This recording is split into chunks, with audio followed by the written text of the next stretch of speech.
Bharathidasan TNPSC பயிற்சி மையம் ஓமலூர் சேலம் மாவட்டம். கொஸ்டின் பேங்க்லேருந்து மேலும் ஒரு சில கொஸ்டின்ஸ். Question number 81. நிலம் சிறுபொழுது பொறுத்துக. குறிஞ்சி யாமம், முல்லை மாலை, நெய்தல் ஏற்பாடு, பாலை நண்பகல். ஆப்ஷன் ஏ தான் ரைட் ஆன்சர். மருதத்தோட சிறுபொழுது வைகறை.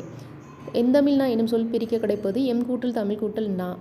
தவறான இணையை தீர்க்க. விலங்குகளோட இளமை பெயர். புலினா பரல், சிங்கம்னா குருளை, யானைனா கன்று தான் வரணும், குட்டி வரக்கூடாது, பசுனா கன்று. ஆப்ஷன் சி தான் தவறான இணை. முத்துராமலிங்க தேவர் முதலில் உரையாற்றிய இடம் சாயல்குடி. தேம்பாவணி என்னும் நூலில் எத்தனை பாடல்கள் உள்ளன? 3615. ஆசிரியர் வீரமாமுனிவர். விடைக்கேற்ற வினாவை தேர்ந்தெடுக்க. பாரதிதாசன் புரட்சி கவிஞர் என அழைக்கப்படுகிறார். ஆப்ஷன் டி தான் ரைட் ஆன்சர். பாரதிதாசன் எவ்வாறு அழைக்கப்படுகிறார்? Question number 87. சரியான வைப்பு முறையை குறிப்பிடுக. பேதை பெதும்பை, மங்கை மடந்தை. மொத்தம் 7 இருக்கும் மகளிரோட இது. பேதை பெதும்பை, மங்கை மடந்தை, அறிவை தெரிவை, பேரிளம்பெண். கொஸ்டின் பேங்க் ஆர்டர் பண்ணிக்க. ஸ்க்ரீனில் தெரிகிற நம்பருக்கு கால் பண்ணி ஆர்டர் பண்ணிக்கோங்க. தேங்க்யூ.